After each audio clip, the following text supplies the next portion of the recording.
בעל חנות צעצועים, עכשיו הוא מ"פ בשריון. והמדי שלנו כפרה, שלרוב מזמר בקיסריה, הוא לוחם הנדסה, מתאושש בגבורה, אחרי שנפצע בלב עזה. נכון כולם נראים רגילים, אבל אנחנו עם של גיבורי על, וכל אחד תמיד מסתתר חייל, מוכן להציל את העולם.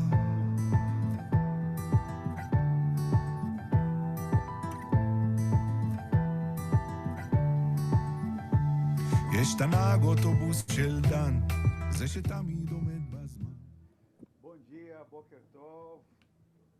Muito bom estar de volta aqui no Rio de Janeiro. E muito bom ter ido a Israel, com todos os problemas que vocês podem imaginar, do calor, a guerra, as divisões, as não divisões. Israel ainda é o melhor lugar. O som tá baixo. Ainda é o melhor lugar. Então, queria assim, dizer assim, a alegria que está aqui de volta com vocês e da alegria de ter hoje aqui a Tânia fazendo a Parashá da semana, Parashá Ekev, quer dizer, calcanhar, né? E, enfim, vamos escutar a Tânia. A Tânia, para quem conhece e para quem não conhece, é a nossa diretora de assuntos religiosos, que, enfim, que está fazendo um trabalho excelente, enfim, e cantando também, fazendo as leituras, enfim, é muito bom ter as tuas ideias, tuas jovialidades e as tuas execuções, tá? E é isso, vamos lá, Ekev. Aqui é uma paraxá que a gente faz, quem o Rabino tá, é assim mesmo, a gente faz dos voluntários, dos congregantes para os congregantes. Então ela vai falar, depois a gente vai fazer uma discussão e quem não está aqui online pode ver depois, né? Enfim, é um troço que funciona bem. Vamos lá. Boker Tov. Esse com certeza funciona. Está todos altos. Ótimo.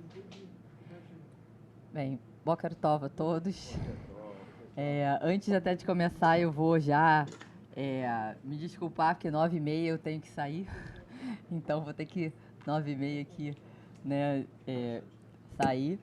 Mas, então, vou falar sobre a Parashá de Ekev, que também tem o significado de calcanhar, mas o principal sentido, né, é no sentido de se de fato ou como consequência, né, e tem tudo a ver com o tema principal da Parashá, que é né, assim, a continuação, né, é considerado o segundo discurso de Moshe, mas é a continuação do discurso de Moshe, num contexto em que eles estão ali à beira do Rio Jordão, né, esperando para entrar na Terra Prometida.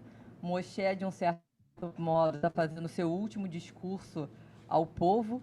Então, acho que é um momento muito intenso, de muita emoção, enfim, certamente para Moshe, mas acho que o povo como um todo também está ali apreensivo no sentido de, na expectativa, né, ouvindo o que ele está falando, né? Então, eu até também li que essa questão do calcanhar, ela se linka, né, assim, no significado, no sentido de ser até a última, assim, é como se o calcanhar fosse a última parte do corpo. Então, você estaria falando da última mitzvah, você estaria falando do último discurso, né, daquele último momento antes da entrada na Terra Prometida. Mas no sentido realmente inicial da Parashá, que começa, né, com a palavra que tem, né, Ve'ayim Shamot Ismeum, né? Então, nesse sentido, é no sentido de se de fato ou como consequência. Então, essa Parashá acabou se tornando uma Parashá especial para mim, porque foi a Parashá que a minha filha fez Bat agora, esse sábado, né? Então, por isso também é legal poder estar falando aqui, porque a gente estudou e discutiu e enfim, destrinchamos bastante o sentido dessa Parashá. Bem, então, como eu estava já falando, né, essa Parashá ela se refere a esse discurso de Moshe, antes do povo entrar na Terra Prometida. E, na verdade, é um discurso em que Moshe está passando para o povo, né, como ele deve se comportar quando ele entrar na Terra Prometida, né? As recompensas que o povo vai ter se seguir, né, os mandamentos de Deus, e também as maldições ou as punições caso isso não aconteça, né? Então, assim, dentre as bênçãos, né, a gente tem aí a questão do povo prosperar, de ele se multiplicar, né? Tem toda uma questão associada à multiplicação do povo, né? Fala sobre a questão da fertilidade das mulheres, etc. E fala também sobre a produtividade da terra, do solo, né? Que vai ser um solo produtivo, que aí fala da terra, que é uma terra muito boa, enumera todas enfim, as frutas, as árvores que vão ali colher, fala sobre chuva, fala sobre as estações do ano. Então, tem toda uma promessa associada, né, tem toda uma promessa associada à qualidade daquela terra como terra prometida e todos os benefícios que o povo terá em estar entrando naquela terra e assumindo aquela terra, desde que siga os preceitos de Deus, né? Além disso, tem também a questão de o povo não temer as conquistas e confiar em Deus, né? Então, tem até a questão de confie em Deus, mesmo que esses povos sejam maiores e mais numerosos e mais fortes, confie em Deus que vocês vão conseguir conquistar a terra, né? E aí, nesse discurso, né, em que Moshe está falando para o povo sobre as recompensas que o povo vai ter caso siga os preceitos de Deus, né, nesse contexto em que ele está falando para confiar em Deus, ele traz também uma lembrança de tudo que aconteceu desde a saída do Egito, né? Então, ele vai relembrar tudo que Deus fez pelo povo, mas ele também vai relembrar tudo que o povo fez que provocou a ira de Deus, né? Então, Moshe está muito preocupado com como esse povo vai seguir, dado que em vários momentos, né, houve essa provocação, houve essa contestação, né? É inclusive trazido, né, o Moshe traz, né, fala que o povo seria um povo obstinado, né, que seria essa uma palavra que Deus teria usado para falar do povo naquele momento ali que criou o bezerro de ouro, né? Então, assim, existe uma grande preocupação com a prática da idolatria. Existe uma grande preocupação com ao eles conquistarem as novas terras e eles conhecerem povos novos, povos que têm outros deuses e que idolatram imagens, etc., e que o povo eventualmente se perderia seguindo, né, esses deuses, e isso seria, né, o fim, né, isso seria o que faria com que Deus não mais acompanhasse o povo. Então, Moshe tem essa preocupação muito grande, ele fala bastante sobre isso e relembra todas essas questões. E aí, então assim, o texto, né, ele vai e volta nesse sentido de falar sobre as coisas boas que vão haver na terra, relembra as coisas que aconteceram, fala sobre as coisas que o que vai acontecer se aquilo não for cumprido, e vai assim.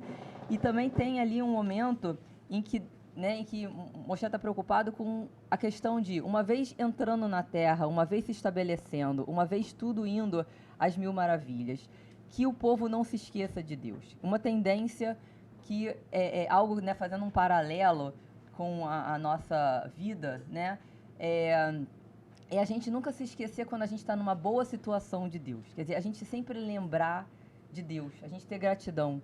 Porque existe uma tendência de quando a gente está bem, a gente se esquecer do próximo, a gente se esquecer, esquecer mesmo dos preceitos, se sentir muito poderoso, se sentir acima de tudo. Então, existe essa preocupação grande de que no momento que está tudo bem e que você tá com fartura e está prosperando e está se multiplicando e a terra está dando frutos e está tudo indo muito bem, que não se esqueça de Deus. Né, que não se esqueça dos preceitos divinos, que não se esqueça do outro, que não se esqueça de tratar bem o estrangeiro, que não se esqueça... Então, existe essa preocupação também, né, e que traz uma das mensagens dessa paraxá, que seria essa questão associada à gratidão, né, a questão de agradecer por aquilo que a gente tem, por aquela situação que a gente está, e não se esquecer do próximo. Outra questão importante dessa paraxá, e que eu estava lendo até num texto do Jonathan Sachs, é sobre a palavra Shema. Né? Quer dizer, no livro de Devarim, né, parece que a palavra Shema aparece 92 vezes. E uma mensagem importante dessa paraxá é a questão do escutar. Né? Tem um dado momento que também se fala Shema Israel, não é nessa paraxá que tem o primeiro parágrafo do Shema Israel, mas nessa paraxá também tem um momento que Deus fala Shema Israel, né? E a ideia é ouvir, né? É a gente ouvir para a gente poder cumprir, é ouvir para poder compreender, é ouvir para poder ser, enfim, para poder ter uma melhor postura. E Deus também, e aí também tem uma questão, né, na paraxá, em que Deus fala que o motivo pelo qual aqueles povos que habitam atualmente, estão naquele momento habitando a terra de Israel, o motivo pelo qual eles perecerão e eles perderão suas terras, etc., tem a ver com a sua conduta. Que são povos, né, é dito que esses povos são perversos, não são bons, né, e que, então, essa conquista vai se dar por conta disso, numa mensagem, né, de que o mesmo poderia acontecer com o povo de Israel se ele entrar lá e se ele também não se portar bem. Né? Então, tem o tempo todo essa mensagem de causa e consequência, tem o tempo todo essa lembrança de que as coisas vão estar bem desde que se comporte bem, desde que se cite os preceitos divinos, desde que não se siga nenhuma outra idolatria.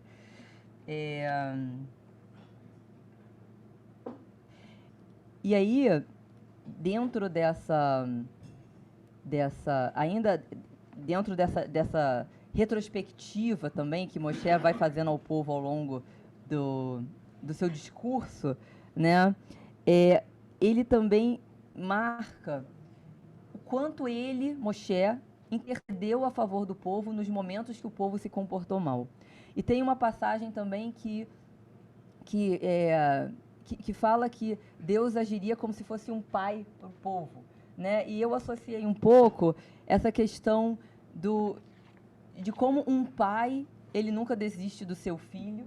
Então, Moshe lutou até o fim, né? Quer dizer, ele lutou por aquele povo, mesmo com as coisas, enfim, terríveis que o povo teria feito, né? Ele jejuou, ele implorou, ele argumentou, ele fez de tudo para que aquele povo não fosse abandonado, né? Então, existe também essa questão dessa mensagem, né, da dedicação de um pai com o seu filho, né? Um paralelo de Moshe com o povo, né? De você nunca desistir do filho. E eu achei que essa mensagem, ela se relaciona um pouco com a Haftará dessa leitura, né? Achei que a Haftará, ela puxa um pouco, pelo menos quando eu li, eu achei que a Haftará me passou pelo menos um pouco essa mensagem, não sei se está correto, mas quando eu li, eu achei que existia um paralelo com essa paraxá nesse quesito. O que mais aqui?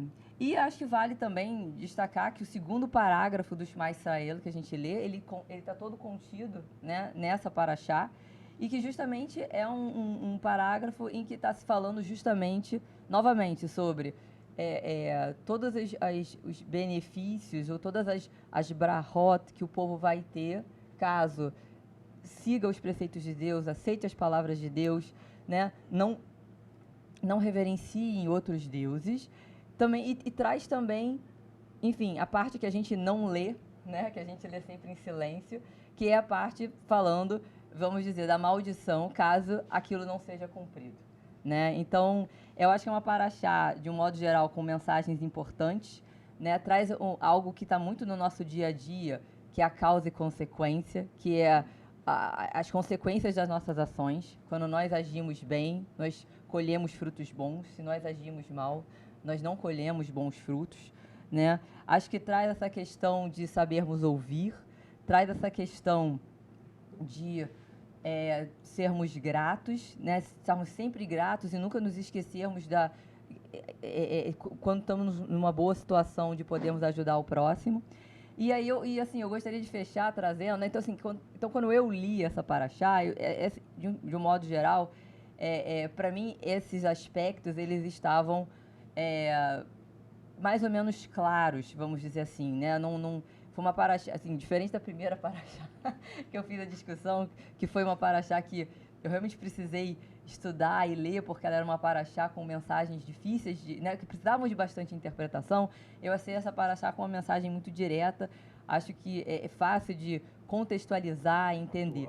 Mas eu gostaria de trazer um pouco a visão da minha filha, que é uma menina de 12 anos, né?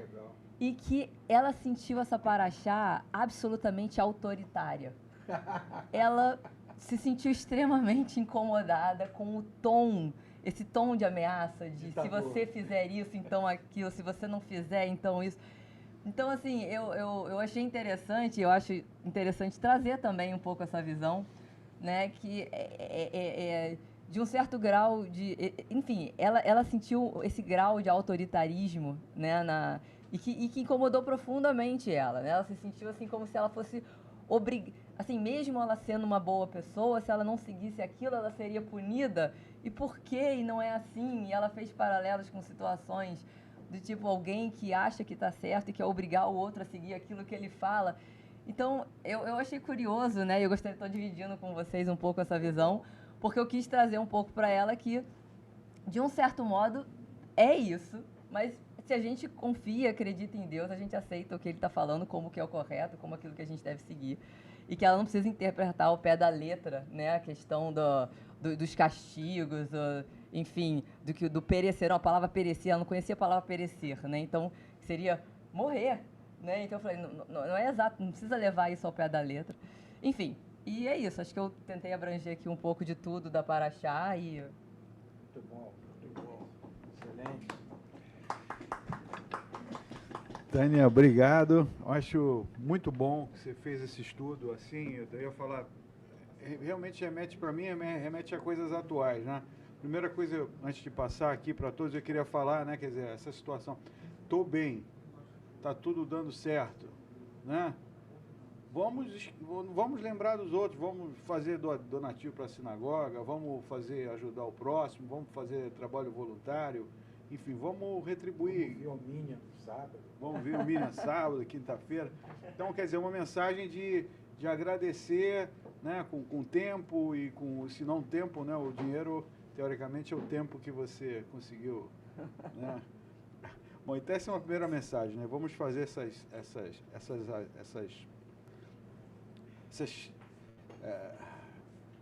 esse retorno, né, de agradecimento. Tá? Agora, uma outra coisa que você falou aqui, né, que está muito claro, que o destino depende da gente.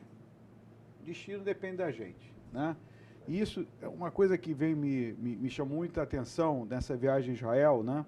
É ver como as pessoas executam as coisas de maneira assim, com coração e com muita... As pessoas são os reis da execução, né? A gente vê uma execução muito bem feita em todos os sentidos, do trabalho A ao trabalho C, da ideia X à ideia Z, a execução é primorosa, né?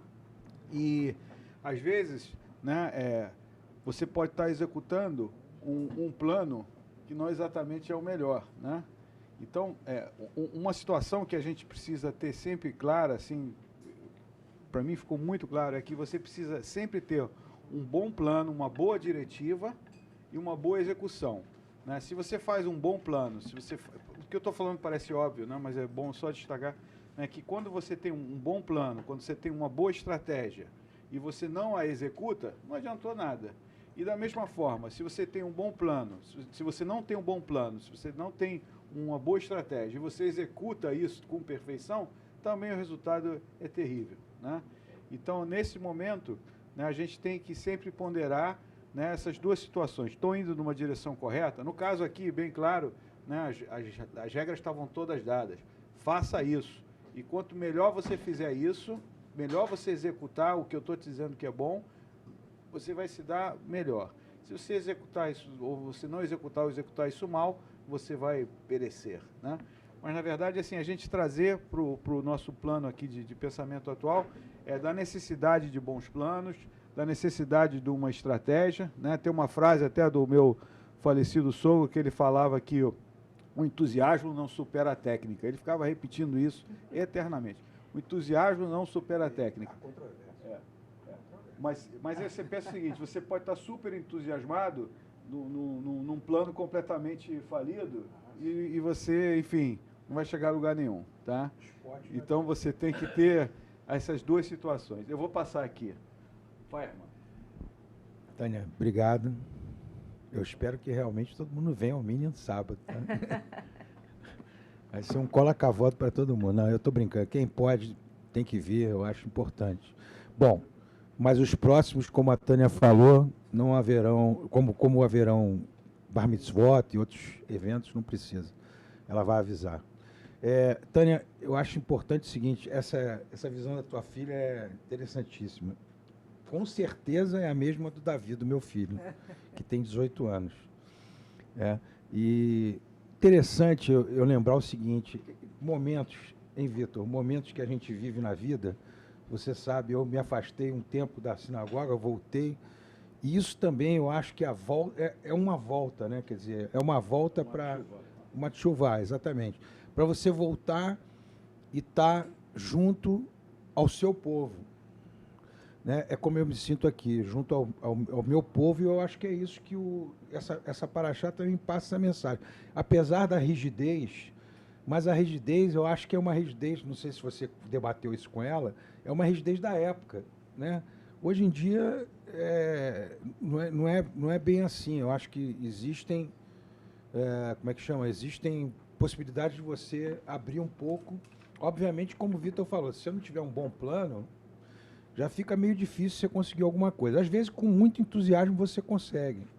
Entendeu, Vitor? Eu vejo não estou brincando, não. No esporte é assim.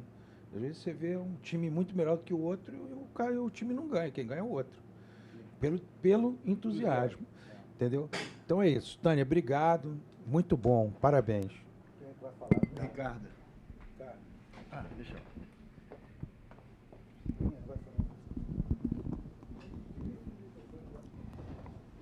Primeiro, Tânia, obrigado. Parabéns pela leitura da Torá de hoje. Parabéns pela sua filha, evidentemente. E obrigado por todo o trabalho que você tem feito. Muito bom. A palavra Ekev é uma palavra de conexão, de causa e consequência. Então, de certa forma, ela dá o sentido dessa paraxá, o que não é tão comum, nem sempre o nome da paraxá traz esse significado embutido nele. E é curioso, né, a percepção da leitura de uma jovem, eles odeiam quando a gente fala criança, né? Uma jovem de 12 anos, é curioso ela perceber um autoritarismo quando a mensagem da paraxá é exatamente inversa. É que as coisas têm consequência, as suas ações têm consequência, e você é responsável por escolher as suas ações. A ideia é justamente ao contrário do autoritarismo. Não é uma questão impositiva. A questão é a escolha que você faz determina o que vai acontecer. Então, esse talvez seja o cerne dessa mensagem, que, na minha opinião, isso tem a ver com o seu momento atual, né? Tem muito a ver com esse processo de crescimento dos nossos filhos, né? Moshe é um líder extremamente preocupado com o que vai acontecer após a sua partida, né? Ele sabe que ele não vai seguir com o povo para a Terra Prometida, ele não vai continuar sendo líder, ele vai delegar essa função a outro, e ele está extremamente preocupado de que o povo, de alguma forma, repita erros do passado e, principalmente, aqueles erros que ele percebeu no Egito. Todo o discurso de Moshe visa, chama a atenção do povo para que eles não se tornem, uma vez senhores daquele espaço, que eles não façam daquilo um Egito. Muitas das maldições que são estabelecidas, não necessariamente só em Ekev, mas em todo o livro do Dvarim, são maldições que têm uma vinculação muito clara com as pragas do Egito. Muitas dessas pragas são praticamente repetidas nas maldições, né? Que vai acontecer isso, vai acontecer aquilo, da mesma forma que aconteceu com o Egito. Ou seja, não se transformem num Egito, porque as consequências serão as mesmas que vocês já viram acontecer. E a gente tem, evidentemente, uma responsabilidade enorme na educação dos nossos filhos. E talvez uma das nossas principais funções seja alertar exatamente para isso, que as suas ações têm consequência e você é responsável pelas suas ações e, consequentemente, também pelas consequências que essas ações vão te levar. E no momento do Bat Mitzvah, que é um momento de maioridade religiosa, talvez seja o primeiro momento que a gente olha para os filhos, né, presta atenção e diz, eles estão crescendo. Estão saindo da minha alçada, né? Eles estão deixando de ter exclusivamente de seguir as ordens do pai ou da mãe, eles estão começando a ter as suas próprias decisões, a sua vida começa a ter uma independência. O que eles vão ser no momento em que todas as suas ações forem independentes, né? E eu acho que o fato, né, da gente ter essa oportunidade do livro de Dvarim para refletir a respeito de que forma que a gente quer transmitir para os nossos filhos o potencial que eles têm de ação para o bem e para o mal, eu acho que é uma oportunidade incrível e ter feito o Bat Mitzvah da sua filha nesse período é um privilégio. Foi meu também, meu filho mais velho fez Vait Hanan.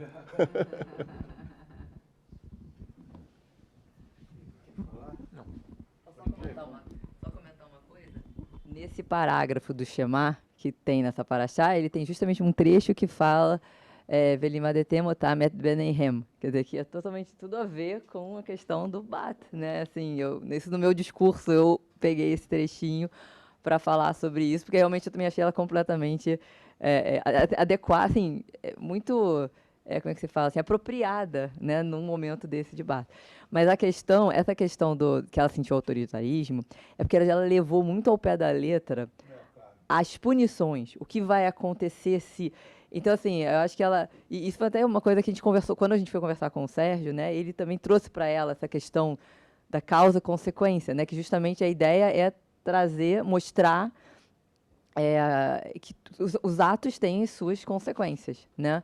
A própria Carla também, quando conversou com a Júlia, e inclusive ela, no discurso dela, ela fala alguma coisa do tipo que ela achou muito autoritário, que ela acha que ela tem que ter escolhas, e ela tinha escolhido ser judia, enfim, ela botou alguma coisa nesse sentido. Mas eu acho que o que incomodou ela foi um pouco a forma do texto, né? Que aí justamente vem a questão de como que o texto era falado antigamente, como que as coisas eram colocadas. Tem, acho que, a ver também com a questão que antigamente você tinha que ser mais impositivo para as coisas funcionarem, né? Então, mas é isso, mas foi legal, porque trouxe muita discussão com ela sobre isso, né? Então foi realmente uma paraxá bem legal para fazer o bar. Mas se você pegar 99% dos jovens, eles vão achar impositivo. Vão achar ditatorial, até ditatorial, eu acho. Pior quando os jovens gostam do ditatorial. Isso E tem uns que gostam. Germano, está pronto? Bom, primeiro agradecer o seu estudo, Tânia. E eu, lendo, eu vou ficar nessa questão do que é cumprir as regras. Em Deuteronômio 10, 12 e 13, agora Israel, o que eterno seu Deus exige de você. Só isso, reverenciar o eterno seu Deus, andar apenas pelos caminhos divinos, amar e servir o eterno seu Deus com todo o seu coração e com toda a sua alma, cumprindo os mandamentos e as leis do eterno que eu ordeno a você hoje para o seu bem. Isso é tudo? Nas palavras dos sábios do Talmud, e isso é uma questão tão pequena para se realizar? Como a Torá pode expressar um pedido tão difícil de maneira tão improvisada? O Rabino Rissin cita uma experiência significativa no início da sua carreira, docente que intensificou a questão. Quase 4 décadas atrás, quando ensinava Talmud na escola da Universidade Yeshiva, para aqueles sem antecedentes anteriores para aqueles sem antecedores dele. A estrela da classe era um jovem brilhante de Montreal que progrediu e mal poder ler as palavras em aramaico para real proficiência e analisar a Tosafot, difícil, super comentários. No final do ano, ele decidiu deixar tanto a universidade Yeshiva como a sua recém-descoberta observância da Torá. Sua explicação permaneceu impressa na sua consciência durante todos esses anos. Como judeu não religioso, eu me levantava toda manhã perguntando a mim mesmo como desejava passar o dia. Como judeu religioso, devo levantar todas as manhãs perguntando a mim mesmo como Deus quer que eu passe o dia. A pressão é simplesmente muito intensa para eu tomar. O relato terminou e me ficou uma dúvida. Poderia esse jovem brilhante ser considerado judeu, apesar da postura de judeu não religioso? Mas a verdade é essa, a imposição dessas coisas, eu acho que cabe uma certa reflexão, realmente não é simples, eu faço ideia, um jovem lendo isso, o que ele deve pensar? Germano, eu achei muito inspiradora a tua fala.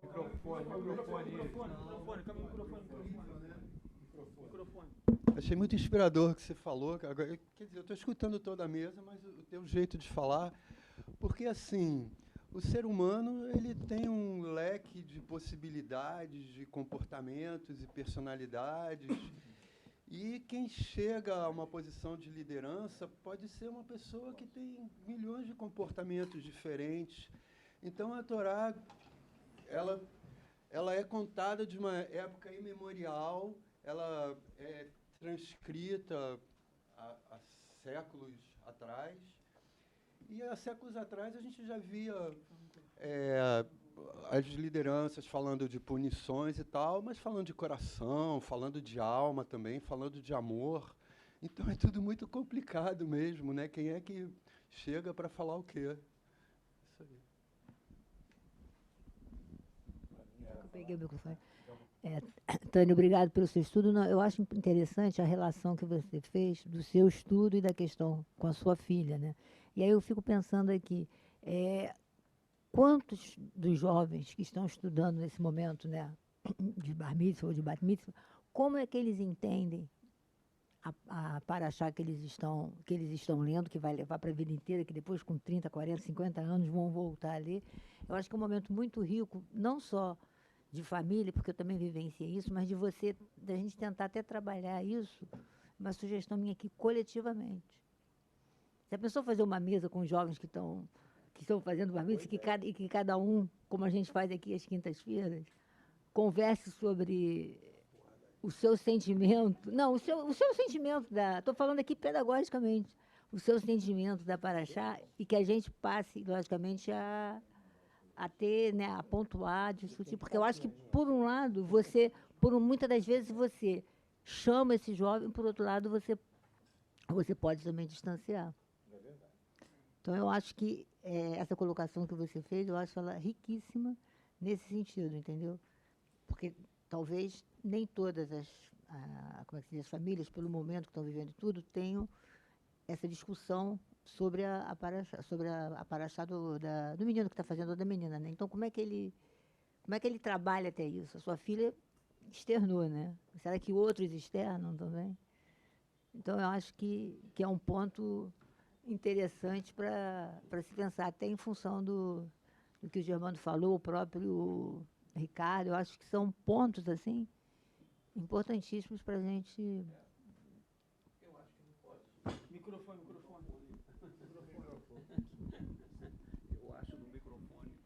Eu acho que não pode desconhecer o conhecimento ganho com a vivência, né? Com a vida, né? Eu acho que existe uma variável complicada. Mas eu assisti um vídeo recentemente, acho que na Espanha, um professor de física dando aula, né? E ele começou a falar do buraco negro que tem na estratosfera e tal. E aí os alunos entraram assim, o senhor é um racista, entendeu? Quer dizer, não está preocupado em entender um fenômeno, um conhecimento. Entendeu? Mas ficaram preocupados Com a cor do buraco. Não, o senhor chamou. Por que não falou? Na realidade, a proposta era essa. Buraco branco. Não, um buraco incolor, não sei, coisa assim desse tipo. Quer dizer, é bem verdade que eu acho que existe uma contestação. Eu tenho filhos não tão jovens, tenho netos da idade de seus filhos, e eu acho que eles contestam muito, sem muita vivência, sem muito conhecimento, contestam porque, tudo bem, existe essa massificação para isso. Hã? Mas nós já contestamos. Mas nós já contestamos na mesma época, eu acho né? que eu contestava com algum respeito, entendeu? Diferentes, são gerações diferentes. Com respeito, eu media, acho que as palavras tinham até onde podia ir, entendeu? E é uma geração difícil. É uma geração difícil. É difícil, é uma vivência interessante. Mas olha, eu ainda fico muito feliz que ela esteja contestando, porque realmente o triste é quando o jovem não contesta. Né? A gente vê dentro das próprias linhas religiosas nossas, olha, isso é legal, por que está questionando? Não é para questionar nada. E eu falo, que isso? Que isso? É o contrário, ainda mais jovem. Quem talvez não pudesse questionar seríamos nós. Mas o jovem não pode aceitar, né? Agora, uma coisa que você levantou aqui, que até hoje, acho que a gente leu, esse estudo eu fiz em 2016. Eu peguei um pedaço aqui do Sachs, que sobre se chamar, né, escute. Ele coloca assim, há algo profundamente espiritual sobre a escuta. É a forma mais eficaz de resolução de conflitos que eu conheço, né, Rabino Sachs. Muitas coisas podem criar conflitos, e uma delas é o sentimento por parte de pelo menos uma das partes que não foram ouvidas. Eles não foram escutados, não se ouviu sua dor, né? Então, na verdade, ele sugere que a gente sempre escute o outro lado, mesmo que não concorde, que escute, né? E a gente tem que estar aberto para o outro, que nos respeitamos, ele ou ela, e as suas percepções e seus sentimentos, importa para nós. Nos dá permissão para sermos honestos, mesmo que isso signifique fazermos vulneráveis ao fazê-lo. Um bom pai escuta a criança, um bom empregador escuta seus trabalhadores, uma boa empresa escuta seus clientes ou clientas, enfim, um bom líder ouve aqueles que conduz. Isso, escuta não significa concordar, mas significa cuidar. Ouvir é um momento em que o amor e o respeito crescem, né? Então ele coloca isso de forma muito clara, que a gente tem que escutar, né, e tem que fazer esse exercício de escuta, mesmo quando você pensa totalmente ao contrário, mas é um caminho para pacificar as coisas. Escutar leva até a questionar. Escutar leva a questionar. Então, assim, o que mais a gente pode falar aqui, além disso? Pode colocar uma historinha só para aliviar Claro, o historinhas são boas. Historinhas são muito boas. Tem uma aí. Eu não tenho ele aqui.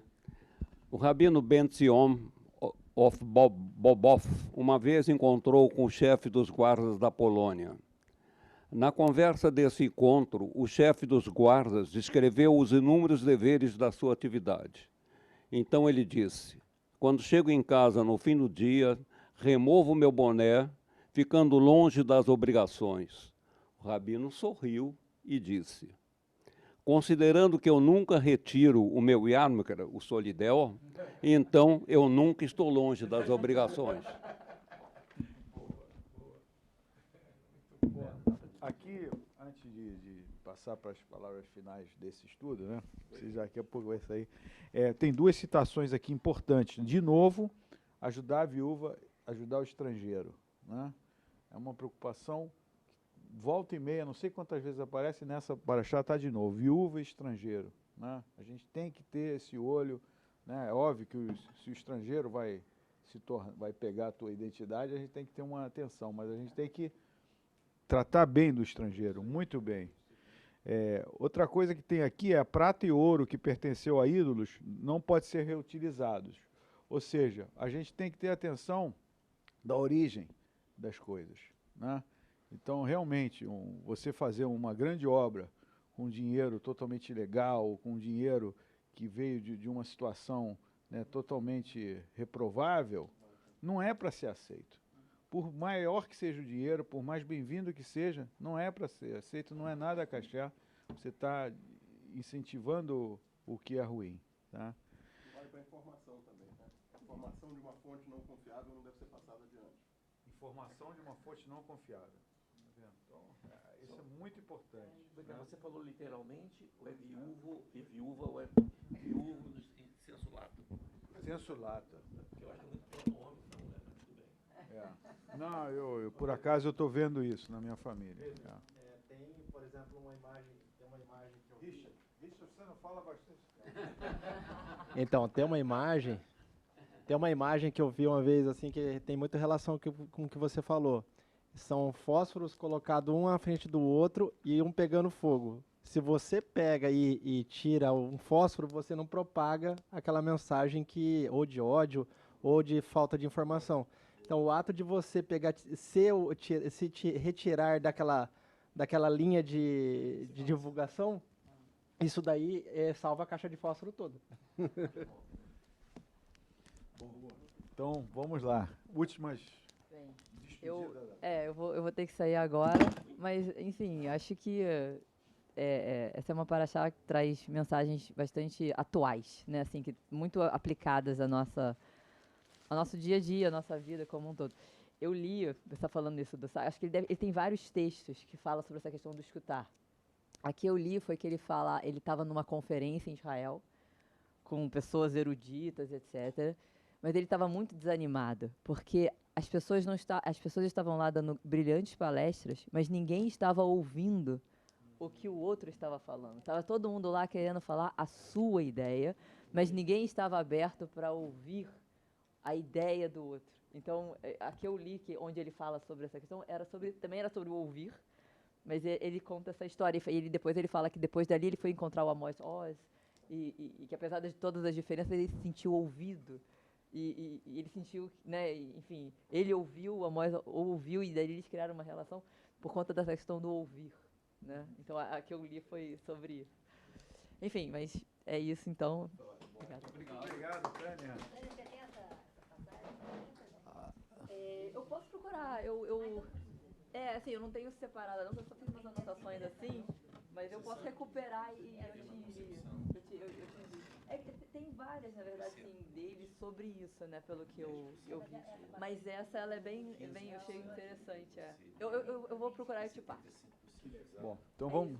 A Tânia vai. Eu vou fazer aqui algumas propagandas, alguns anúncios importantes.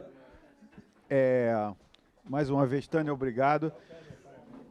Bom, eu queria dizer, assim, pela ordem, que hoje à noite, no Leblon, no nosso espaço do Leblon, Café Verso, né, ali né, a gente vai ter hoje uma palestra sobre Eu e Tu, Martin Buber, Rabino Joseph Edelheit, um espaço muito gostoso, não é isso? Tem um lindo pão de queijo, enfim, coisa...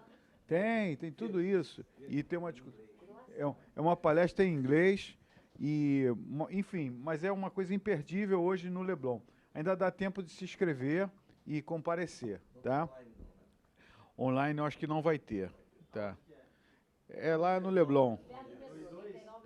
Não, eu vou te dar o endereço. Bom, então essa é uma situação. A segunda situação é que amanhã, né, não percam o Kabbalat Shabbat, sempre muito especial, né? E já falando da semana que vem, vai ter um evento com o nosso Razan André Nudelman e a nossa maestrina, a Regina Lacerda. Os livros cantam. Os livros cantam. Então ele vai falar sobre a tradição musical da Ari. E há pouco tempo me mostraram, tá vendo esse quartinho aqui? Realmente é um quartinho que tem aí embaixo, inteiro de partituras, inteiros. A tradição musical da Ari, ela é tão vasta, tão ampla, assim, e eles vão falar um pouco sobre isso, né? Vão pegar as coisas da biblioteca, um pouco desses acervos. Vai ser na quinta que vem. Quarta. Eu vou te mandar exatamente. Mas é semana que vem. Não vamos perder, tá? Outra coisa importante, quem ainda não adquiriu suas cadeiras de Yamim Noraim, corram e o façam, tá? Yamim Noraim é sempre muito especial. Esse ano a gente tem o Oren, que inclusive está vindo numa missão, ele vai ficar aqui 4 meses, tá? tá? Ele vai vir para Yamim Noraim e vai continuar aqui com a gente. Ele vai formar competências de música, quem quiser cantar, né? Quem quiser aprender a ler a Torá, enfim, ele vai fazer várias atividades culturais, enfim, vai ter Havurot também, que ele vai conduzir, então muito importante.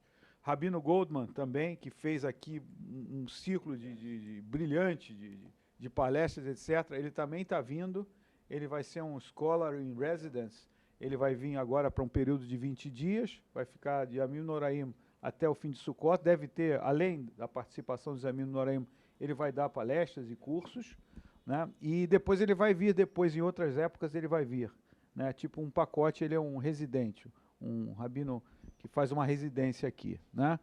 Faço um spoiler. Vamos fazer um spoiler. Ó, se falou aqui do Amos Oz. A filha dele, Fania Oz, está vindo ao Brasil em outubro. Então, o Ricardo Gorodovitz está nos trazendo a oportunidade de tê-la aqui numa palestra, né? A gente vai ter a oportunidade de conversar com ela, de escutá-la, né? Isso deve ser na virada de Shmini Atzeret, do fim de Sukkot para Simchat Torah. Então vai ser uma honra muito grande recebê-la. Esteve aqui. Então agora a filha dele vai estar vindo. Então já fiquem preparados para isso. Certamente eu esqueci de várias outras atividades. Mais importante também, as oficinas artísticas da área estão abertas. Então amanhã às 5h30 tem dança israeli. No domingo, no sábado, aula de teatro, de 11 até 120. Vai começar. Vai ser a primeira aula agora. Shirim vai voltar também. Amanhã também volta o Shirim, canto congregacional com a Carla. Né? E ainda tem para as crianças, mas aí não é para a gente, mas é aula de música, violão, etc. Quem vem para aula de Bar Mitzvah vai poder fazer isso. Tá?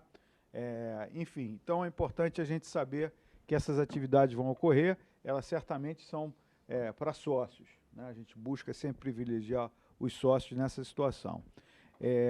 Enfim, tem outras coisas que eu esqueci, mas a ideia é que a gente tenha um segundo semestre muito forte de atividades e certamente Yamim Noraim estão chegando, que a gente, né, se prepare muito bem para fazer um Yamim Noraim maravilhoso, né? Daqui a pouco estamos em Elul, mais 2 semanas, eu acho, né? Mais uma. Então a gente já começa a fazer aquela tchuvá assim, mais forte ainda. Claro. Compartilho aqui com vocês que eu tive na terça-feira no encontro com o Major Rafael, o porta-voz de Israel. E e ele tem um livro, né, que está sendo lançado em São Paulo, mas aqui também está sendo lançado e está à venda na Amazon. É sobre a questão das fake news, das narrativas. É um livro muito interessante. Eu acho que valia a pena em português. É um livro não grosso, mas muito denso. Eu acho que... ele é do... Como é que se diz? Jogou vôlei no Fluminense. Tudo mais. Justamente, é o porta-voz. Eu acho que seria interessante a gente até, como é que se diz, ler o livro e até conversar sobre. Bom, é isso. Então, muito obrigado a todos aqui no online. Temos aqui umas 10, enfim, já tenho mais que 10, agora tem 10. Belo Horizonte, a piada de sempre, minha mãe na Tijuca, na Suíça, Leblon. Obrigado a todos e obrigado a todos que estiveram aqui. Até semana que vem vamos para a Birkat Amazon. Então, Shabbat Shalom, boa quinta-feira. Shabbat Shalom. Ricardo, você leva? Obrigado.